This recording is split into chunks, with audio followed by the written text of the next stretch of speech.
अशोक महान, जब हम ये नाम सुनते हैं तो दिमाग में क्या आता है?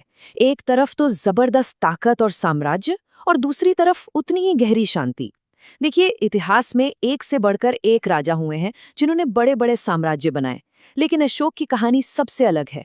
ये कहानी है एक ऐसे इंसान के बदलने की जिसके प्रतीक आज दुनिया के सबसे बड़े लोकतंत्र की पहचान बन चुके हैं।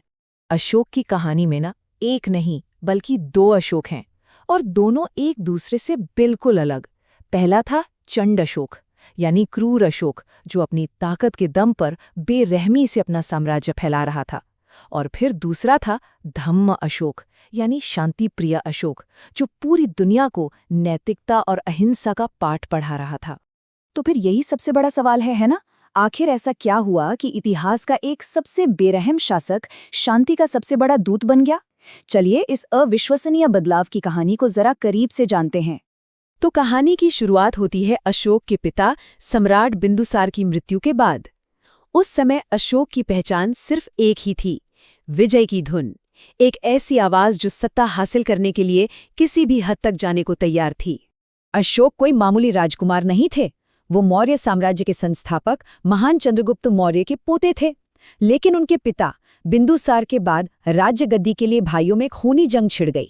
इस संघर्ष में अशोक विजयी हुए और करीब 268 ईसा पूर्व में सम्राट बने।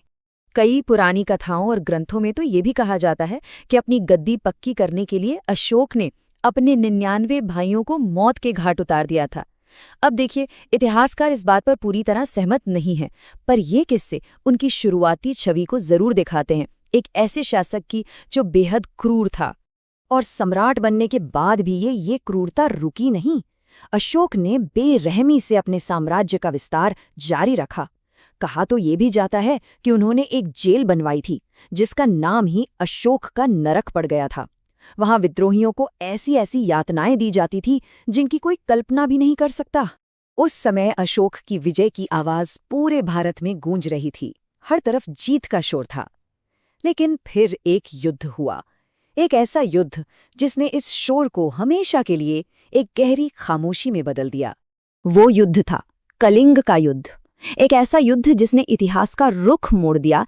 सिर्फ एक लड़ाई में 1 लाख से ज्यादा सैनिक मारे गए। जरा इस संख्या के बारे में सोचिए, 1 लाख। पर असली तबाही तो आम लोगों पर आई थी। 1.5 लाख से भी ज्यादा लोग बेघर हो गए, अपने घर, अपनी जमीन, सब कुछ खो चुके थे। और इसके बाद जो भुखमरी और बीमारियां फैली, उसमें हजारों और लोग मारे गए। चारों तरफ सिर्फ मौत और मातम का सन्नाटा था। कलिंग की उस भयानक तबाही को जब अशोक ने अपनी आंखों से देखा तो उनका दिल दहल गया। और यहीं कुछ ऐसा हुआ जो इतिहास में शायद ही कभी हुआ हो। दुनिया में शायद वो पहले और आखिरी ऐसे राजा थे जिन्होंने अपनी सबसे बड़ी जीत का जश्न नहीं मनाया, बल्कि उस पर मातम मनाया। और इसी मातम से एक नए अशोक का जन्म हुआ। इस युद्ध की खामोशी ने अशोक की आत्मा को झकझोर दिया।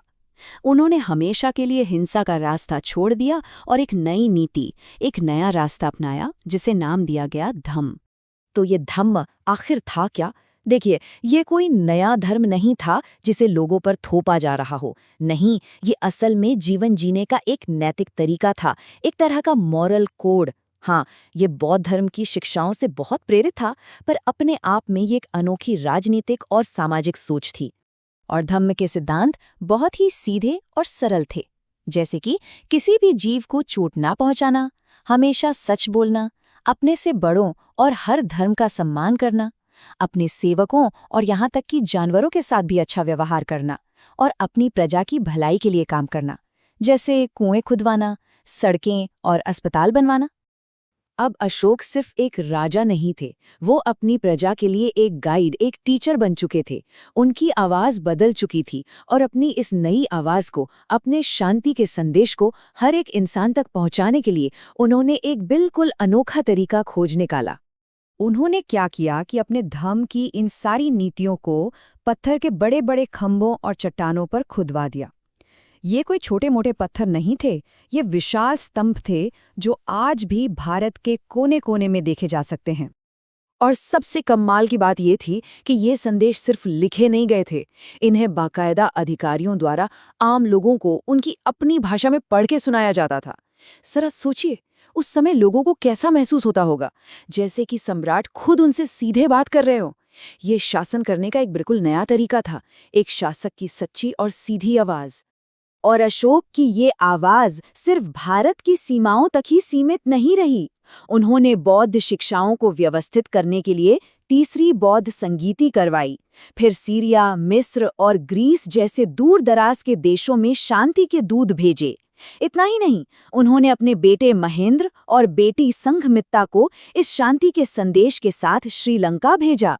अशोक का शासनकाल तो कई सदियों पहले खत्म हो गया, लेकिन उनकी विरासत वो आज भी हमारे बीच जिंदा है। तो सवाल ये है कि इतिहास इस बदले हुए सम्राट को आखिर कैसे याद करता है? सच तो ये है कि उनका योगदान आज भी हमारे चारों तरफ मौजूद है। उन्होंने ही भारत में पत्थर से बड़ी बड़ी इमारतें बनाने की शुरुआत की, जिसका सबसे बेहतरीन उदाहरण सांची का स्तूप है। सारनाथ में मिला उनका सिंह शीर्ष आज हमारा राष्ट्रीय प्रतीक है, और उनके धम्म का पहिया यानी अशोक चक्र हमारे तिरंगे की शान बढ़ाता है। मशहूर लेखक H.G. वेल्स ने उनके बारे में क्या खूब लिखा है। इतिहास के पन्नों में भीड़ लगाने वाले हजारों राजाओं के नामों के बीच अशोक का नाम चमकता है, और लगभग अकेले एक तारे की तरह चमकता है। ये बात उनकी महानता को बताने के लिए काफी है।